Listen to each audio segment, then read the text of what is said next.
আসসালামু আলাইকুম। সবাই কেমন আছেন? আমি আলহামদুলিল্লাহ খুবই ভালো আছি। আজকে আমার হাতে একটি বক্স দেখতে পাচ্ছেন, মানে মজার একটি খাবার নিয়ে হাজির হয়েছি আপনাদের সামনে। আমার হাজব্যান্ড আমার পছন্দের একটি খিচুড়ি কিনে এনেছে। এই খিচুড়িটা খুবই মজার, এটা একটা বিখ্যাত খিচুড়ি, কিন্তু কোথা থেকে এনেছে আমাকে এখনও বলেনি, সারপ্রাইজ দিয়েছে।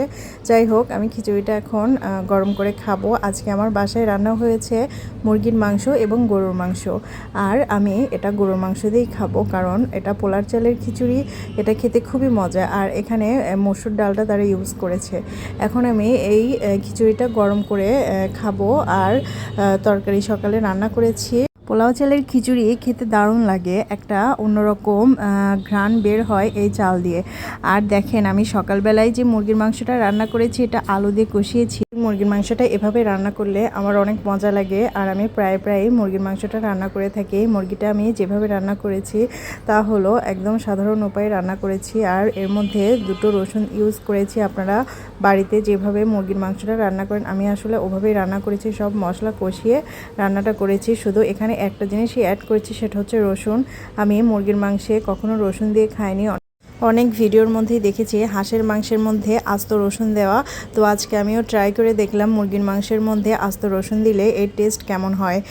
যদিও আমি এটা পরে খাবো, আর আজকে আমি গরুর মাংস দিয়ে খিচুড়িটা আগে টেস্ট করব, তাহলে বুঝতে পারবো খিচুড়িটা কেমন হয়েছে। তো যাই হোক, আমি খিচুড়িটা গরম করে এনেছি, এখন আমি এটা খাওয়া স্টার্ট করব। এই দেখেন, একটা প্লেটের মধ্যে আমি একটু ডিজাইন করে খিচুড়িটা বেড়েছি, আর এতে 1 পিস গরুর মাংস নিয়েছি। 1 পিসের বেশি আমি খাবো না, গরুর মাংস বেশি আসলে খাওয়া যায় না। এটা কালাভুনা করেছি। এখন আমি গরম গরম খিচুড়িটা খেয়ে নেব।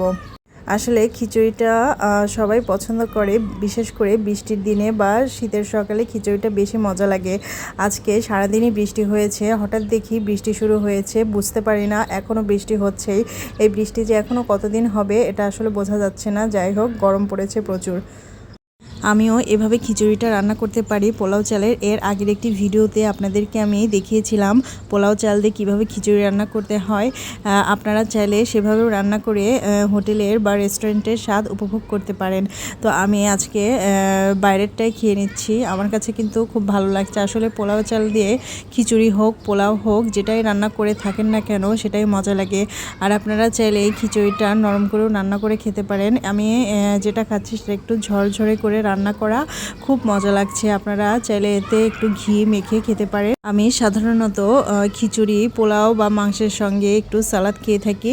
আর সালাদ আজকে নিতে ভুলে গিয়েছি, কিন্তু আমার ফ্রিজে এখনও টমেটো আর শসা আছে। আমরা প্রতিদিনই সালাদ খাওয়ার চেষ্টা করি, এটা খেতে খুবই মজা লাগে। আর রিচ ফুড বা স্পাইসি ফুডে সালাদটা বেশ ভালো লাগে। তো আমি খিচুড়িটা খুব মজা করে খাচ্ছি, আর ভেবেছি আমি এভাবে একদিন আবার রান্না করব, তাহলে ভালোই হয়। আর বাড়িতে রান্না করলে একটু বেশি করে রান্না করা যায়, ফ্রিজে রেখে বা পরে গরম করে এটা খাওয়া যায়। আপনারা কে বা কারা এই পোলাও চাল দিয়ে খিচুড়ি রান্না করেছেন বা খেয়েছেন আমাকে অবশ্যই কমেন্টে জানাবেন।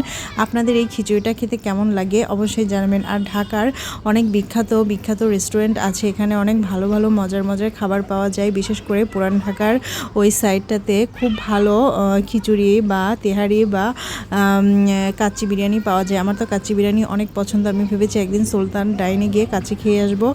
ছোটোবেলায় আমার আম্মু প্রায়ই খিচুড়ি রান্না করতো, আর খিচুড়ির মধ্যে দেখতাম বেশি করে রসুন দিত, আর পেঁয়াজটা বেশি করে একটু মোটা করে ফালি করে দিত। আমার খিচুড়ির মধ্যে রসুন আর পেঁয়াজটা খুব ভালো লাগে। অনেকেই খিচুড়ির সঙ্গে কাঁচামরিচ খেয়ে থাকেন। আমার কাঁচামরিচ খুব একটা ভালো লাগে না, কিন্তু আমি কাঁচা পেঁয়াজ খিচুড়ির সঙ্গে খেয়ে থাকি। আমার এটা বেশ ভালো লাগে। আপনারা কি কেউ কখনও খিচুড়ির সঙ্গে কাঁচা পেঁয়াজ খেয়েছেন? আমি কিন্তু অনেকবার খেয়েছি, এখন নিতে অবশ্য ভুলে গিয়েছি।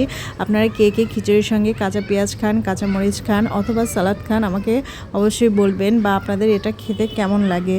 তো আমার খাওয়া প্রায় শেষের দিকে, এখন জলদি খাওয়া শেষ করব। এরপর হাজব্যান্ডকে বলবো ঘুরতে নিয়ে যেতে, কারণ আজকে শুক্রবার মানে একটু ঘুরতে গেলে ভালো হয়। আর তার সাথে আমি অনেকদিন ঘুরতে বের হই না, আজকে ভেবেছি একটু ঘুরতে যাব, কিছু কেনাকাটা করব। তো আপনারা শুক্রবারে কে ঘুরতে যান?